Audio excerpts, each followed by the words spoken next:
Pick 'em pie, big gun Brian Petrie, giving out the lot. One is mortal, you know it won't miss. Gonna take a shot. Dog lot, that's the underdog. Yeah, they in the hunt. Send them home, that's KO or submission. Yeah, somebody done. Slime ball, yeah, that's the parlay. We gon' make it known. Pick 'em pie from MMA tapes. Yeah, let's get it going. Woo! Ooh, yeah. That's how you start the fucking new year. Pick'em Pod, first one of 2023. How we doing, everybody? What's up? What's up? We got a show, babe. We got to pick them this weekend. Fight week. Finally, fight week. So last year, at the very end of the year, a couple weeks ago, I told you one of my goals was to get the pick'ems out earlier, right? Pick'em weeks, get them out earlier. My Australian listeners, there are actually quite a few of you, love you, and some European people, they, like, hey, bud, we're in different time zones. You release that shit Friday or Wednesday night, Thursday morning. It's not till Friday here. I get it, right? The plan is to record Monday. Today's Monday. We're recording. It's before dinner, okay? We're recording. And then I'm going to edit all tonight, all tomorrow, get it out tomorrow. That's the plan, man. That's what I'm going to try to stick to. Let's see how long we go. I mean, I know life happens. I got some stuff going on. That's the plan right now. Little update real quick. We got one thing before this little update. Then we'll get to the fights. I know you guys want to, jump right into the fucking fight. So do I. But let me give you a quick update. My mother is doing quite well. She is an absolute fighter. Obviously, we don't know anything yet. She's still in the middle of chemo and radiation. I think she has 4 more chemo treatments left. She's going once a week. I think after this week, it's 3 weeks. 3 weeks left after this week. She gets on Thursday. Radiation every day. Absolute super trooper. I mean, superhero. If every mom, everyone's gonna say this, but my mom literally is like the sweetest person. Like, there's not a mean bone in her body. I got away with everything when I was younger. And she's like the most gullible, sweetest woman in the world. And she's killing this. She's doing a really good job. I'm so proud of her. She's incredible. So all your heartfelt messages a couple weeks ago, I want to give you a little update. She's kicking its ass. I see her almost every day. If not, we FaceTime, and she's doing really well. Way better than I thought she'd be doing. Just because it's tough on your body. As people who have experienced or seen their family members go through cancer, chemo treatment, it's pretty fucking rough. She's killing it. I love her to death. Keep going, Mom. And then right before we get to the picks, I was going to release a video last week because this news broke right after I released my Wednesday takes.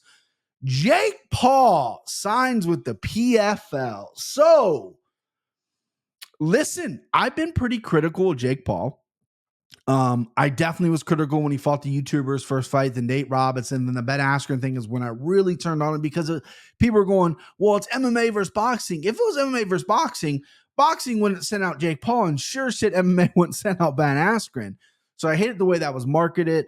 Either way, though, he turned a corner of me during the Anderson fight. I think a little before the Anderson fight, he turned the corner of me, not because of the whole fighter pay thing. I think he's just doing that to kind of jab at Dana. But he treated Anderson with respect. That was actually a pretty fun fight to watch. He regardless of Anderson being 48 and all this stuff, he knocked out Tito Ortiz, who's an older guy. He beat Julio Cesar Chavez, who's a real boxer. I think he drawled with him, excuse me. And he gave Jake all he can handle, and Jake, was back. It was literally against the wall and found a way. Now, a lot of people say it's robbed, it's scripted, it's this and that, whatever.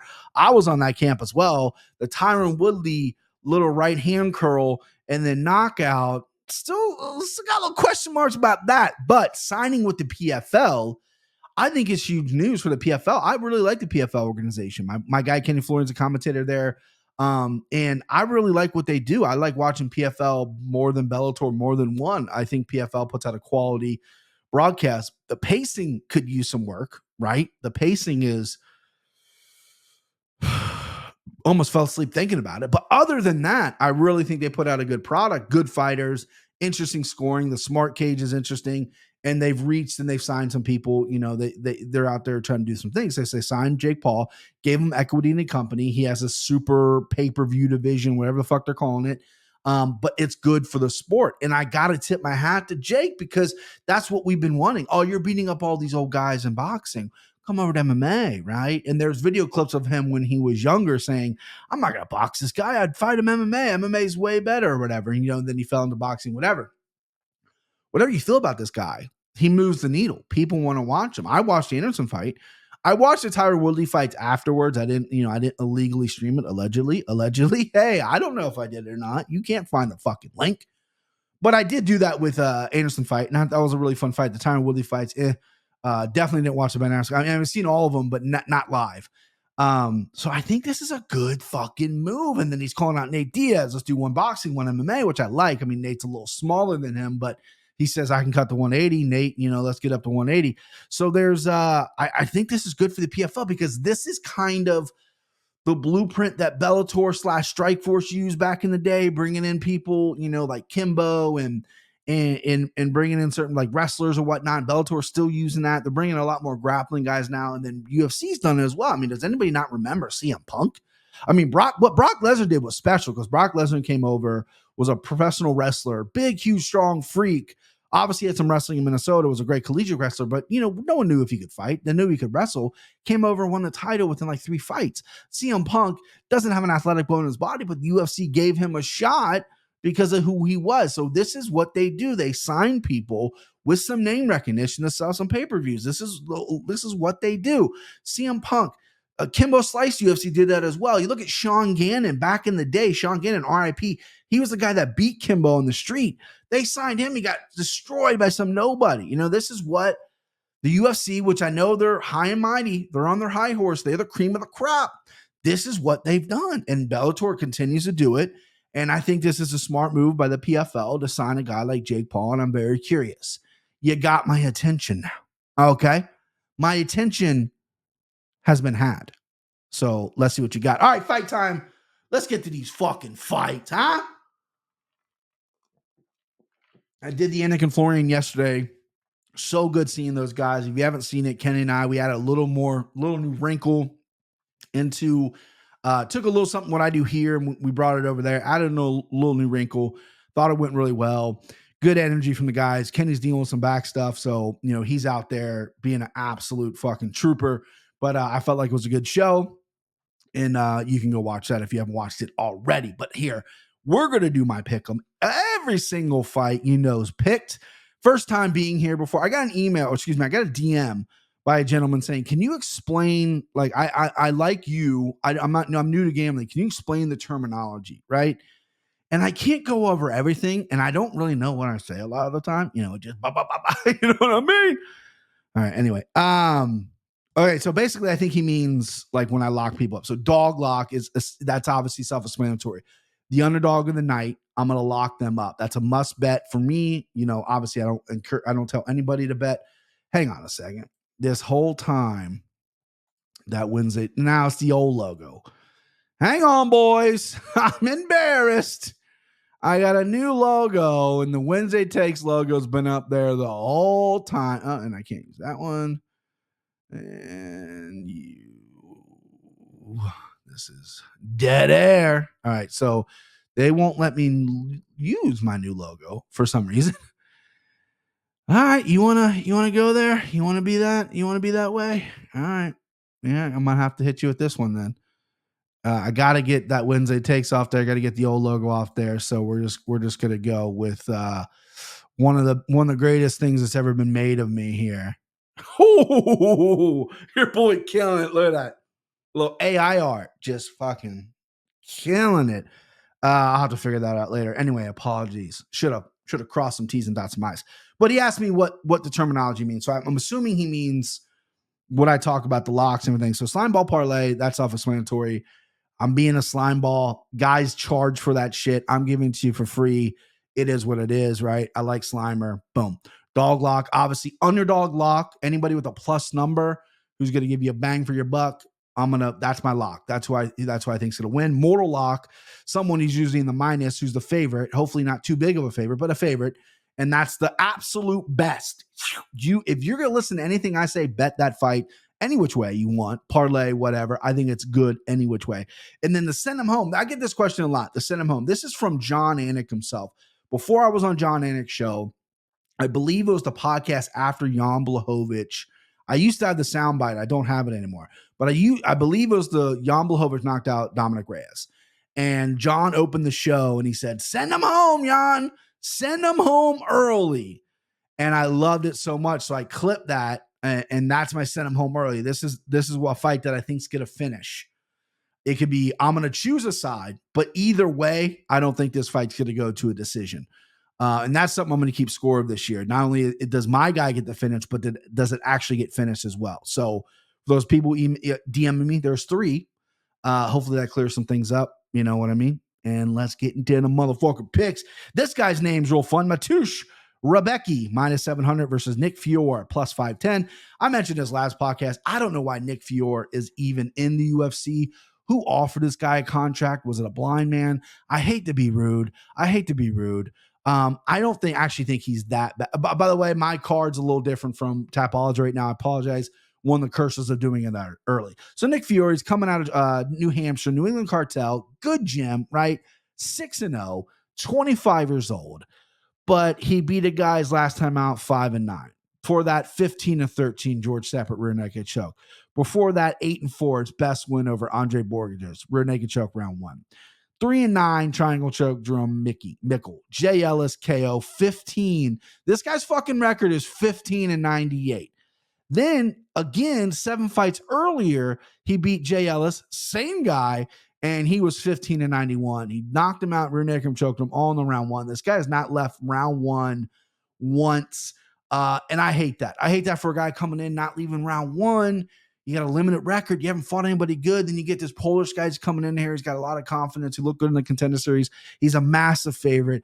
I hate to start the year with a favorite, but I can't touch Fiore in this situation. Now, Fiore can go out there and surprise, comes from a good camp, and, he likes to grapple a little bit. He seems like a tough kid, but I just don't know if the skills are there to beat a guy like Rebecci, who is very good, 15-1, and has looked really good. I thought maybe he was even a guy that probably didn't need to go in the contender series, could probably got an offer outside of that, but it is what it is. Take your path how you can get it. But yeah, I'm going Rebecci here. I want to, you know what I'm going to do? I'm going to open it up. If you are from Boston, you're New Hampshire, you're New England, and you know Fiore, and you know this guy in and out, I want you, or even if you don't know, what am I saying? If you're taking the shot here at -510, let me know, right? I want some action on that. I might want to, we'll Venmo, Cash App each other, whatever you got. I want some action on that because I don't know anyone picking this guy, and maybe I'm missing something. Maybe I'm blind as a bat, but I just don't see it. All right, next up, Priscilla Cachoeira, Catch a Body, shout out Paul Shag, +170 versus Sajar Eubanks, -200. Sarge, this is going to be scrappy, up and down, bloody, going to a decision. I don't see either women finishing each other. I have such a hard time picking women's fights, but I'm getting better. And I have such a hard time picking Sarge Eubanks fights because I used to think this fighter was very, very good. I thought the ceiling was incredibly high for her. She's 7-7. 7-7. So, I haven't pulled the trigger quite as I want to. This could be a no bet for me, right? And I ain't going to bet this. I'm picking Sarge. -200. It's a little steep. It was closer earlier in the week. Cachoeira, I do not think is the most high-level fighter in the world, but she just doesn't go away, right? You hear her have the bat. She's coming forward, right? And Sarge has slowed down in the past, and there's been some incidents where maybe that third round gets a little hairy for her, and Cachoeira is just going to fucking be there. But skill for skill, Sarge is the better fighter here. I think she can mix things up and win a decision. Hopefully the cardio is on point. Not a fight. Again, I'm not going to bet this fight. Well, you know what? I'm not going to say not because, I don't drive to Indiana anymore. I can do it from my couch. I might bet the over. I might bet this fight goes to decision, some kind of parlay here. But right now I'm going Sarge. Sarge is the pick. I want to make another disclaimer. Excuse me. I should have done this at the top of the show. I have a hard stance on if I come on this camera and I record my voice and I make a pick, I stick with that pick because you can't flip on your picks. You just can't. But since I plan on doing this earlier in the week, there's going to be a rare case where, well, obviously fights will get scrapped and I might have to do that. And follow me on Twitter, Brian Petrie MMA on Twitter and Instagram. I'll be posting my updated picks on both those. But there's a rare case where I may switch my pick maybe bad weight cut, bad feeling. I'll get a gut. I'll switch it. I don't want to be a fraud. So follow me on those social medias, and I'll tell you if I'm switching my pick. And I only will switch a pick if that means I'm betting that pick. I don't bet every pick, right? But if you know what I mean, you get it. You guys are smart people. You fucking get it. All right, next, another name here. We got Matus Mandaka plus 290 versus Javid Basarat. I'm a Basarat guy. I think this kid is good. He's confident. And I think he's got the skills to pay the bills. When's the last time you heard that? Bringing it back. 13-0, 27 years old. Came in. Tony Gravely, you ever heard of him? Pieced him up. Trevin Jones pieced him up. Orion Kaha finished him on third round. Very competitive fight. Orion was I believe he's an undefeated fighter coming in. Yeah, undefeated fighter coming in. Finished him. Undefeated on his record, and his record's good. He's got 11-1. He's got 6-0. He's got 5-0. This guy's fought the who's who, and he's got Matthias Mandaka, who's 10-0, coming in off the Contender Series. Look good, right? Look good on the Contender Series. Finished with a right cross, just a beautiful right hand. Finished on the ground early in the fight. He's got some KOs on his record, but he likes to fight to get to the ground. But you look at who he's fought, right? Fought a guy 6-1 in the Contender Series, solid win. Before that, 21-5-2. In Brazil, that's a pretty good record because most of these Brazil guys, they're fighting gas station attendants and they're fighting, just Uber Eats drivers. Shut fucking Errol Hawani, who kept saying that on his rant the other day. And then after the 21-5 guy, 0-0, 4-1, 7-1, decent little records there. Decision with the one guy who's 7-1. Let's see what his record is now. 9-2, not a bad fighter. And then 1-2, 3 and 4. You get the picture. He looked okay on the Contender Series. We only got a small sample size, any bit of a sample size, but it doesn't matter. We could add a large sample size. I'm going Javid Basarat here. This is going to be one of my slime balls. He's definitely going to be in the slime ball. Not only that, he's my mortal lock. This is a mortal lock demon, baby. First of the year. Let's go, babe. Mortal lock, Javid Basarat. This was when I went through last week when I was picking the card. This is the first one I went. Boop. Went and looked at Mendoza. I'm mispronouncing his name. Mandaka. Whatever your name is, sir. I apologize. Javi is going to take you out, and I'm fucking confident is all get out in that one. Let's go. Next up, Abdul Razak Ahasan versus Claudio Ribeiro, -110, -110. So this is the beauty. It's just a beauty of betting early is I got 2 early bets in. And what the sharps do, the sharp guys out there, guys on Twitter who are really sharp or very, very good handicappers, they beat lines. They bet early, they beat lines. I see it all the time, right? I haven't been able to really do that. I beat 2 lines. I'm good to always put out early bets, so hopefully it doesn't ruin the podcast. But if you follow me on social media, which you should, Claudio Ribeiro was my pick, +100. Now he's a pick'em now. Obviously, the line doesn't drastically move. But I like him in this spot here. Abdul Razak Ahasan, he's 1-4 in his last 5. I know he was going through some shit. He's fought some high-level guys. Ribeiro come on the Contender Series. But Ribeiro's got some intangibles. Big striker. Again, I'm going against my word that I just said about Brazilian fighters when they local or up and coming town in Brazil. There's so many guys and there's so many fights on there that you really have to weed through a lot of junk to find some gold.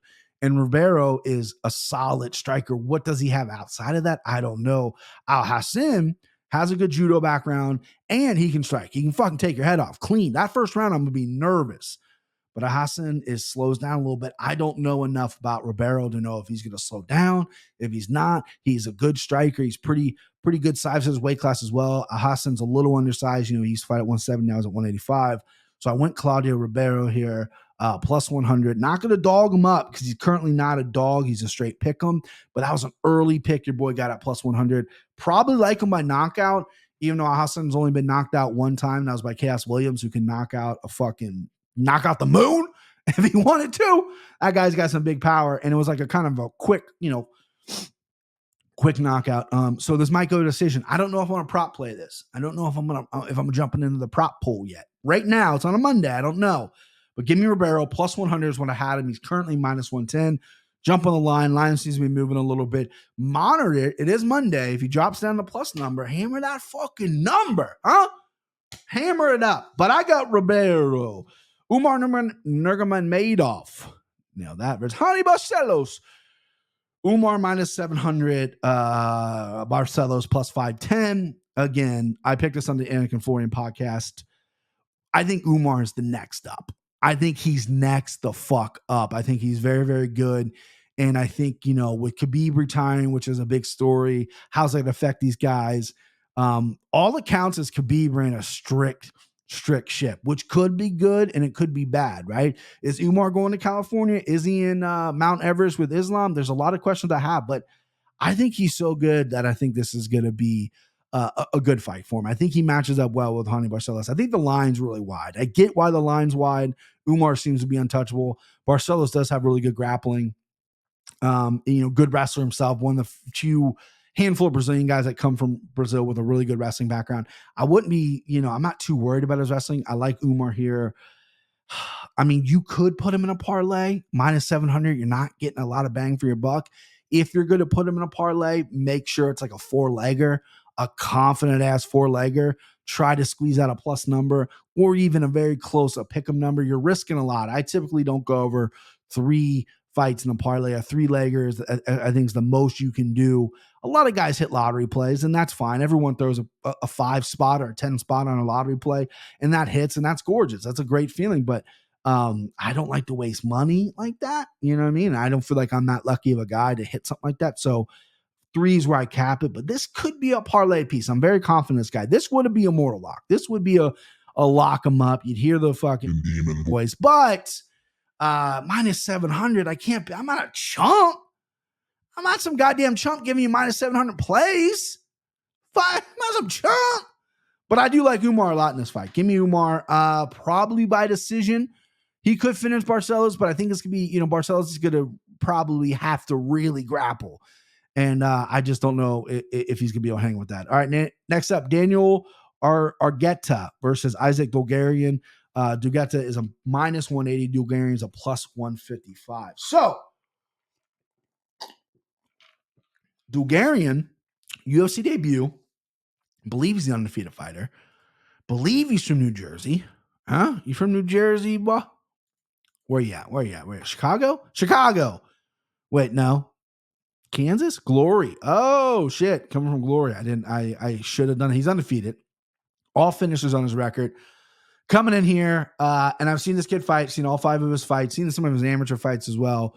Relies on his wrestling heavy. Argeta, this fucking guy, goes in the Ultimate Fighter, was like the number 1 pick, blows it, doesn't get signed to the UFC, comes in the UFC short notice against Damon Jackson, huge underdog, puts up a decent fight, but just undersized. Now he's in his right weight class. He's a good grappler. These are very similar guys.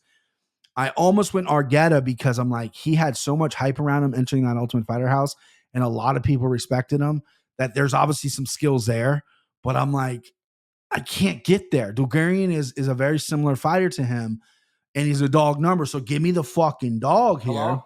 Okay, this is dog. Okay, this is dog, not my dog lock.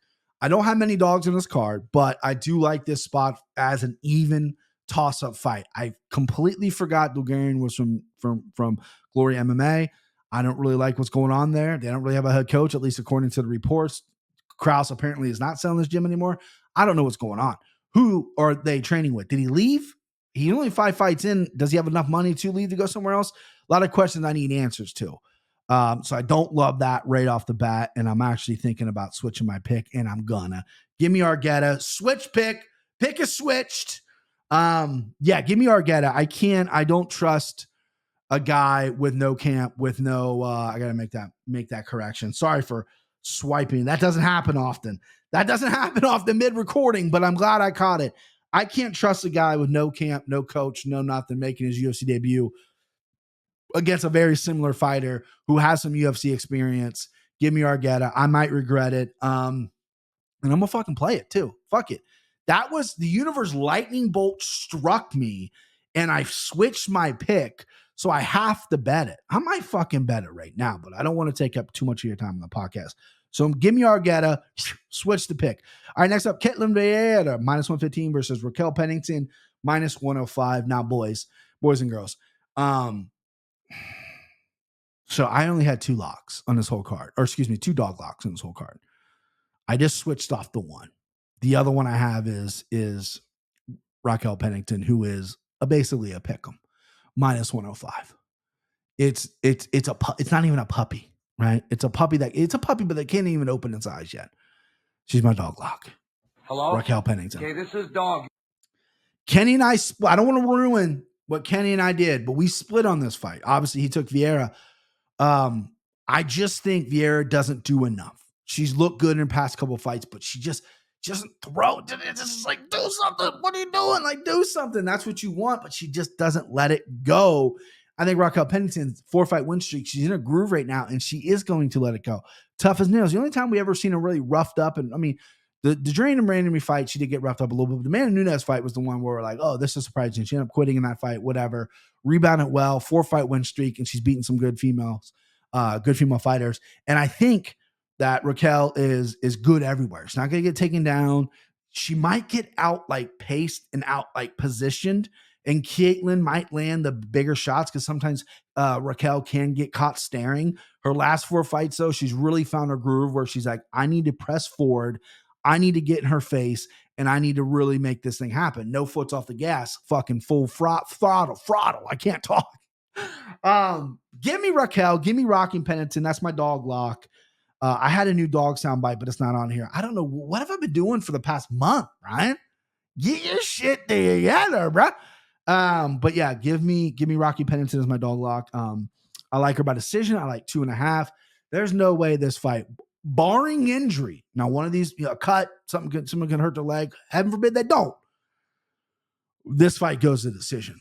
Well-rounded, high-level women's MMA, and they're scrapping. This fight's going to a decision. That should be a lock in itself.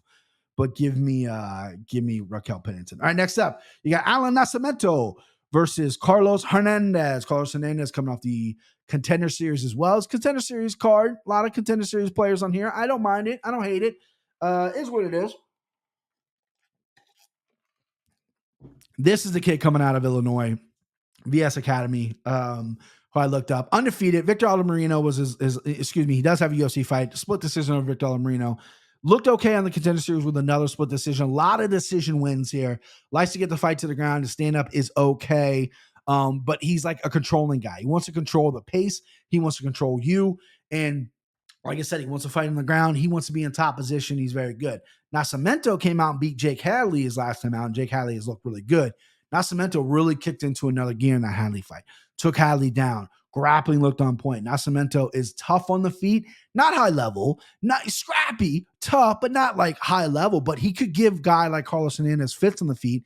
And I think if Nascimento gets it on top, he's going to win. It's -345 versus +285. Don't know if I said that. I'm a little rusty. -345 Nascimento side. I'm going to take Nascimento. I don't love it. I'm not putting in any kind of parlay. I think he's going to smother Hernandez and win a decision. I think it's going to be a grappling fest. I think they're going to stand up on the feet a little bit. Maybe I'm underestimating Carlos Hernandez, but I don't think I am. I think he's just good enough to be here, but I don't know how much noise he's going to make. Coming off 2 split decision wins, very close fights. I thought he won both. I did, but they're very, very close. I can see, I wouldn't be upset if he lost either one. You know what I mean? So give me Nascimento. If he looks a quarter good, like he did against Jake Hadley, who I think is a very good prospect, he's going to do fucking good in this fight. He's going to win a decision. That's the play here. My money line play, my pick is Nascimento. My bet play is Nascimento by decision. Book it. It's going to be a fucking enormous number. So it might not be worth playing the shekels. Shekels, obviously props aren't out right now, but that's what I like. I like Nascimento by decision. All right, next up, you got Jimmy Flick plus 280 versus Charles Johnson -340. This fight had a little controversy because the line moved, but it was like 2 weeks ago. Someone could have put a $150 bet on Johnson. We don't know. A lot of people jumped all over it. I don't think it's that big of a deal because it was so early. If that happened on a Friday, if that happened on a Saturday, yeah, obviously a couple hours before the fight, yeah, we'd be worried because the money's already in. The money's coming. The books had just opened, right? The lines had just opened. There probably wasn't that many action. 4 people probably bet it. You know what I mean?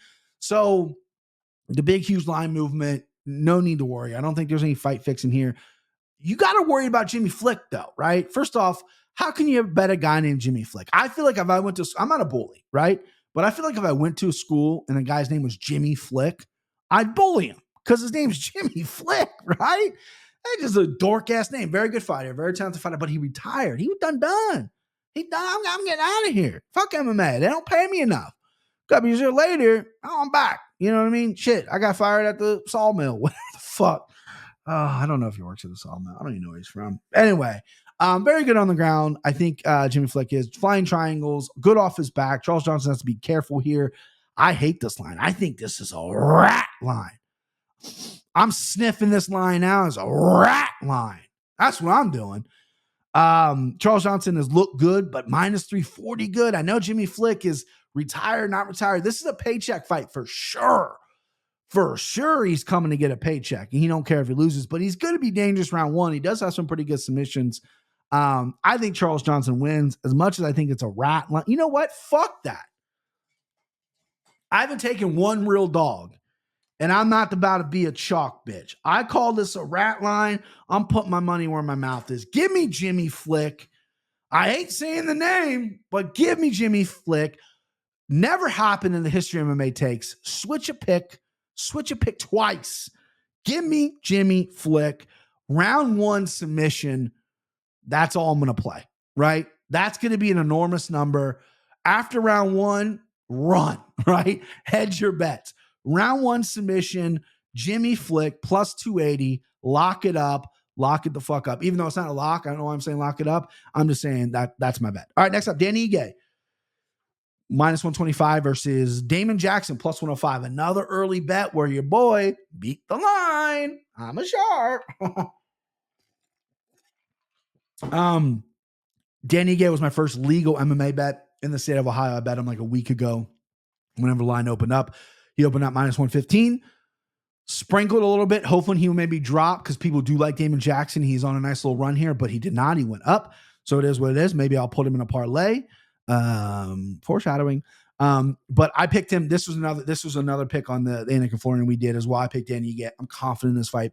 I am so consistently wrong with Damon Jackson, though, that for my audience, for the people watching me, I care about you. You might want to fade me on this one, even though I'm confident on Danny Ige. He was my early bet. I am putting him in the slime ball parlay. Okay. Spoiler alert. He's in it.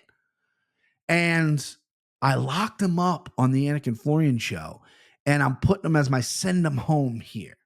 So I am pushing my chips in the middle.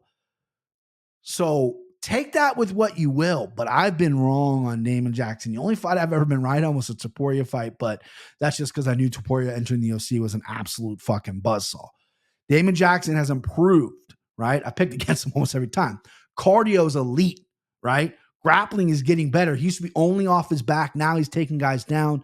He's strong. He's lanky for this division.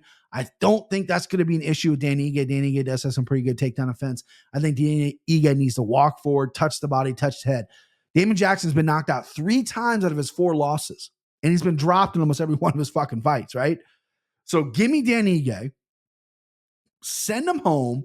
Slime ball candidate number 2. And it was my early bet. First ever. So we got to start right. There's a lot in. I'm putting it all on Danny Ige, who's on a 3-fight losing streak. 3-fight losing streak. But against the cream de la creme. That's French. The top of the line guys. If Josh Emmett's not knocking you out, if Korean Zombie's not knocking you out, if Calvin Kattar's not knocking you out, I don't think Damon Jackson is. Damon Jackson won his last fight against Pat Sabatini. He hurt him on the feet, right? He hurt him on the feet, and then that was the end for Pat Sabatini. His biggest win. And the one thing I will say about Damon Jackson, because I don't dislike the guy, I just happen to pick against him every fucking time, right? So bet accordingly to the people out there. I want you guys to win money. I could be wrong. Win money, right? Go with who you think's to win. He's a slight underdog plus 105. But Damon Jackson wants these big fights. He's calling for these big fights. I love that. He's getting Danny Ige, who I don't think's ever going to reach championship level, but that's a name. He's fought everyone. He's a fun fight. Really fun fight. This might be fight of the night. I'm really looking forward to it. Got a lot invested in Danny Ige, so there it is. All right, co-main event, Puna Soriano, minus 155 versus Roman Kopiloff, plus 135. Kopiloff almost made me look like a chump, right? A chump. This dude came in the UFC, and I was hyped on him. I was fucking hyped. I'm like, oh, this dude's really good. His outside the UFC record's great. Laid 2 eggs in the UFC. Took some time off, finally came out, got to finish his last time out. Probably got re-signed and or This is his last fight in his contract. Most guys get 4-fight deals. So I don't know about his contract status, but he's getting a guy that I think he matches up well with, at least on paper. But I think Puna's striking, his power, Kopiloff gets hit a lot, is going to be the difference maker here. I think Puna's going to catch him early. I think Kopiloff is going to take lazy shots because he's not a grappler at heart. I'm sure he's got some good grappling. He's a good guy. He does have good top pressure, but Puna's a good wrestler. He's been in there, wrestled his ass off against Maximov. So I don't think he's going to get taken down here. I think he's going to hurt him. I think he's a butt. I think he'll put him away. This was almost my send him home. But again, I'm invested in Dan Ige. So I had to go on Dan Ige. But this could be another send him home. I like Puna by knockout. That's what I'm going to play. Probably not going to touch it money line. We'll only jump into the prop pool. Go Puna by knockout. Book it. Book it, book it, book it. Dead air. I got to get Danny DeVito. Whenever I take a drink like that, because I talk so fast, I get cotton mouth. Danny DeVito for It's Always Sunny has a good dead air. That's going on the soundboard as well. All right, main event, Kelvin Gastelum plus 180 versus Nasruddin Imavov minus 210. I didn't sugarcoat it on the Anakin Florian podcast. I'm all over Imavov here. I'm all over him. I think Gastelum 1-5 in his last 6. Yes, he's fighting high-level competition, but he's not a middleweight. He moved back to Arizona, which could be a blessing or a curse. Either he's more focused, he moved home, or he's out there partying with high school friends and getting into trouble. There's a lot of bad and good with moving back home. You know what I mean? But he's at a good camp, fight ready. Hopefully he's taken seriously because the only way he's going to win this fight, I think, is if he wrestles. Imanov's cardio has fallen off cliffs. The Buckley third round, the Phil Hall's fight, it is just nosedived. His striking is very good. I think this fight here, first round, 5-round fight, first main event, he's got to pace himself, right? Kelvin Gastelum isn't a high-paced guy. He looks for left hands, big left hands. He doesn't set anything up. He doesn't kick. He's not the most dangerous guy on the feet. Got to watch out for the left hand because it is powerful, but other than that, he's not the most dangerous guy on the feet. You have to pace yourself and pick him apart from the outside. You're 6'3". Kelvin Gastelum's listed at 5'9". He's every bit of 5'7". I've seen him in person. He's not 5'9". Imavov is going to have to use his length and piece him up and pace himself. Don't look for the knockout. Kelvin Gastelum's never been knocked out. The dude is tough, right? He got dropped hard in a lot of fights and has recovered. So do not headhunt. Do not overload your shots. I know you want to go out there and you want to knock out Kelvin Gastelum. You want to make an impression. You want to go 2023. I want a title shot. All that good shit. But you have to go out there and piece him up on the feet at distance. Move your legs. Watch for the takedown. And just keep hitting, move. And then when he slows down, and if you have maintained your gas tank, then you can turn up a little bit. Turn up a little bit at the end of the rounds. But I feel like Kelvin Gastelum's coming in and grappling here. Anakin Florian podcast on Twitter put out a poll. Who's going to win? 63 or 60-something% voted Imavov, which is right. But a lot of people are commenting that they think Gastelum's going to win by wrestling. And they have a good point. I do think he's going to wrestle here, but I don't know how effective that's going to be. Imavov is very good on top. He's got good hips. And it's not like Kelvin Gastelum, when he gets to fight to the ground, it's not like the floor is lava in this fight, right? Kelvin Gastelum gets to the ground. What is he going to do? Ground him out? He doesn't have any submissions, right? He's going to take you down, lay on you, but you're going to get back up and he's going to wear on you a little bit. That's the way he's going to win. But there's no real danger if you get taken down here. So I feel like you can let some things go. Flying knees, whatnot, but only at the end of the round once you control the round. Oh my God. I literally just got a text from my guys as I'm recording. So we're going to have to redo this all again. Breaking news. You obviously know, by the time I'm recording this never happened again. This is a special podcast. 2 flip switches. Kelvin Gastelum's out. Sean Strickland in. So now it's Sean Strickland versus Imavov in the main event. I like it even more for Imavov. Sean Strickland's got, he ain't knocking anybody out. He's got a good pace. That motherfucker he ain't gonna get tired. But give me Imavov here. Give me Imavov. Maybe even by knockout. Now I gotta process the whole thing. Stay tuned for MMA Takes. Brian Petrie MMA on Twitter, on Instagram. My pick is Imavov. I'm not switching from my pick. Strickland or Gastelum. Imanov's my guy. I'm high on Imavov. But I got to figure out how it's going to get done. So, man, I like that fight better, I think. I like it better. breaking fucking news. You obviously know before you see this, but breaking fucking news. All right, so Imavov versus Sean Strickland is a new main event. Give me Imavov. Going to be a stand-up battle. Sean Strickland's going to be mad if he doesn't get the decision because he thinks everything turns into a sparring match. Have these guys worked together? No, I think because Imavov and Chris Curtis going to fight, so they haven't worked together. So maybe that won't be a sparring match. They're going to go after it. All right, give me Imavov, babe. All right, so slime ball parlay. After all that, I'm not changing it up. We got Javid. I got to pronounce his name right. Javid Basarat, Dan Ige, Nascimento Imavov. That's the 3-legger plus 241 to start the year. And just like always, main event in the slime ball, you can hedge. You can hedge to Strickland. I don't know what the line's going to be on that fight. That's going to be interesting. Breaking fucking news, babe. At 205 pounds as well. So Imavov doesn't have to cut that weight. Sean Strickland coming in on literally a week's notice. Less than a week's notice. Woo! All right. That's the show, baby.